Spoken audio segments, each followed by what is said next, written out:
Hey, what's up everybody? Welcome back to Behind the Reel. I'm your host John, and today we're going to talk about one of my favorite finesse presentations. That is the wacky rig. We're going to go over my top 3 tips for catching more fish on the wacky rig. Alright, and before we get to it, I want to shout out the sponsor of today's video, Biz Baits. They are the manufacturer of my favorite wacky rig worm. This is the Sassy Stick, and you guys, I want to let you know about a really great deal that you can get right now over on bizbaits.com, and you can go pick up 3 packs of their transition baits for $9.99. That is something that they've got going on right now. So basically what it is, when they are transitioning from one color to the next, it actually comes out with some really cool, unique options that you're not going to get anywhere else. You can get 3 packs for 10 bucks. Go check it out right now at bizbaits.com. All right, you guys, so we've got tip number 1. We're going to talk about when and where to throw the wacky rig. And you know, there is not really a better time to throw a wacky rig than the springtime. You know, we've got fish in all phases of the spawn. I was able to go out just the other day and throw the wacky rig right up on the bank and catch fish, and I've done it actually in multiple bodies of water here recently. So if you are in that 60 to 70 degree water temps, a lot of the times those fish are going to be right up on the bank getting ready for the spawn, and when they come off of the spawn, you're going to be able to catch them on this rig as well. And this is something that I feel like you don't really need to get boxed into a time or a place to throw the wacky rig. I've thrown it in a lot of different places. I know there's a lot of people that have had success on the wacky rig out deep, but this is typically, for me, something I throw shallow. You're looking for those laydowns, you're looking for places for those fish to hold to, especially during that spawning period. You know, you're looking for stumps, you're looking for lay down trees, you're looking for something that is going to keep those fish in that area. A lot of times their bed is going to be near these pieces of cover or structure, so definitely look in those areas. I mean, when I say I was throwing this rig on the bank, I was throwing it in inches of water. In the springtime, you're going to be able to find those fish relating closer to the bank, and as the water gets warmer, you may have to throw that rig out a little bit deeper, but you're still going to throw that in relation to cover and structure. You're going to want to find fish that are pulled up on something and they're relating to that piece of structure. This is almost like a flippin' or pitching bait,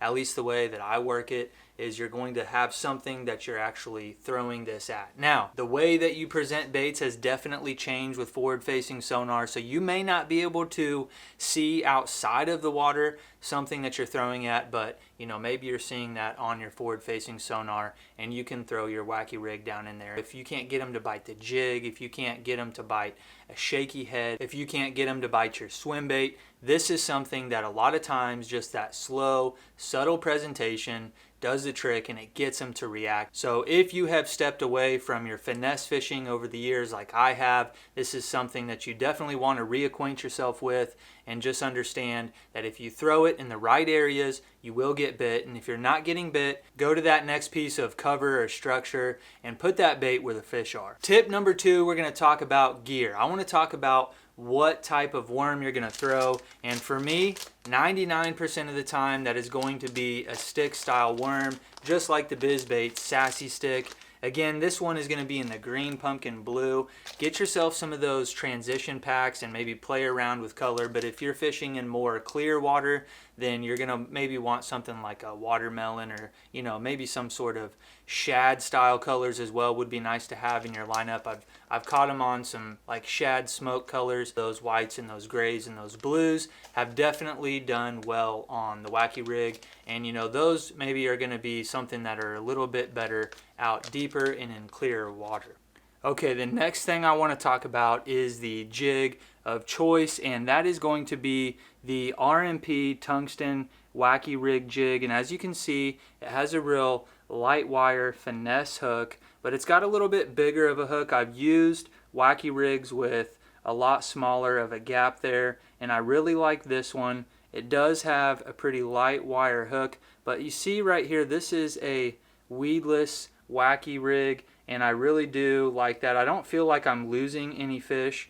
This is a 1-strand wire keeper here, if you guys can see that, but this is the setup that I have found works over the years, and I have been using this Wacky rig for quite a long time, and actually before I ever started working with RMP, I've been using this exact jig. So this is something that definitely has caught a lot of fish for me. This is a tungsten jig head as well, so the head of that jig is a little bit smaller than it would be if it were lead. And then another cool thing is it has the size stamped on the back of the jig head as well, so you always know what size of jig you're using. I like to use an 1/8 ounce or a 1/16 ounce jig, and the lighter the better, but if you are going to fish a little bit deeper, you can get something closer to a 1/4 ounce. Definitely caught fish on the Wacky rig in that 6 to 8 foot depth zone as well. And when I was doing that, I was actually fishing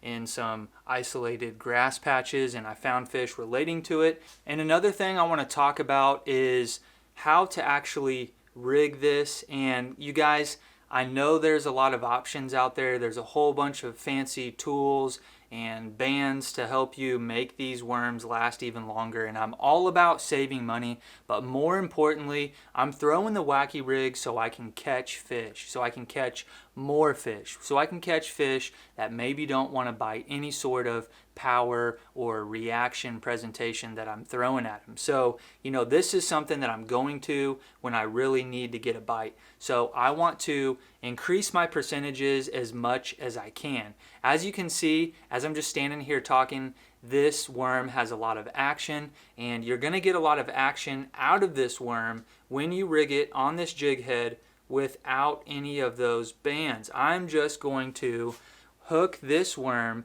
directly through just like this, and yeah, I'm gonna lose some. You're gonna go through a few worms if you're really on them. You can definitely stock up on these worms, like I said, if you can find a deal, or if you want to go get you some of these transition packs from Biz Baits. But guys, one of my tips on the Wacky rig is don't mess around with the bands. I've done it in the past. Yes, those worms do last a lot longer, but I do feel like I'm sacrificing on action, so I recommend just rig the Wacky rig right through the worm, just like you see here. Okay, tip number 3, I want to talk about the retrieve, and I want to tell you guys that you want to slow down. You want this bait to have all of the action that it was intended to have. You want to leave the band off the worm so you have that action, but if you impart too much action with your rod, you are not going to get the bites that you're looking for here. So let the worm do its thing. Let that worm sit on the bottom for a second or two. It's not going to hurt anything for it to do that, and every now and then you'll get a fish that actually comes and picks it up off of the bottom. And then slowly lift your rod tip up to bring that worm up, and then just let it shimmy back down in the water column. And I want you to do that all the way back to the boat until you figure out where those fish are relating. And if they're on the bank, then throw that worm out there and work it for 4 or 5 feet, and then go ahead, retrieve that lure and try again. Okay, so you want to make sure that you don't impart too much action on the worm, but you also want to make sure that if you're going to go to all the trouble of making sure that that worm has the right action, you want to make sure you slow down in those key percentage areas. So if you realize that you're getting bites in certain pieces of cover, then make sure you are targeting those areas, and maybe just go from one area to the next looking for those same things, because a lot of the times this is something that you can pattern, and you're going to be able to get more bites if you do so. And you want to spend your time wisely, not only if you're in a tournament situation, but also if you're just out there fun fishing. This doesn't matter what time of year, whether you're in the summer or the fall or the spring, you want to use your time more wisely. And it really doesn't matter what bait you're throwing, that is something that you want to do. The Wacky rig is no different. It's not a magic lure. It's not going to catch fish out of thin air, but if you use it correctly, it's definitely going to help you to catch more fish. It doesn't matter the time of year, the spring, the summer, or the fall, you're going to be throwing this lure around cover. Whether you're finding fish relating to stumps, laydowns, or grass, you're going to be able to target those areas more effectively with a bait like this, and you're going to be able to spend your time more wisely if you're doing that.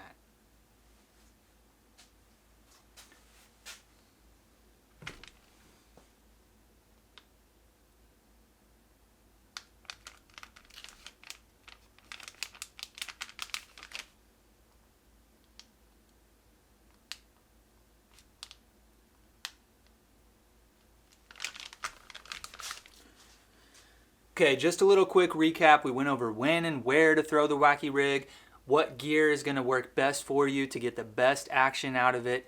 And then also we talked about slowing down that retrieve and spending more time in those high percentage areas. If you use these 3 tips to throw the wacky rig no matter what time of year, but especially right now during the spring, you're going to be able to catch more fish. And once again, if you're looking to stock your tackle box full of wacky rig worms, check out the BizBaits Sassy Stick. Go over to bizbaits.com and check out that deal they have going on the transition packs. Guys, I want to thank you for watching. Hit that subscribe button if you haven't already. Check out the other playlists that we have on this channel. Appreciate the support, and we'll see you guys on the next one.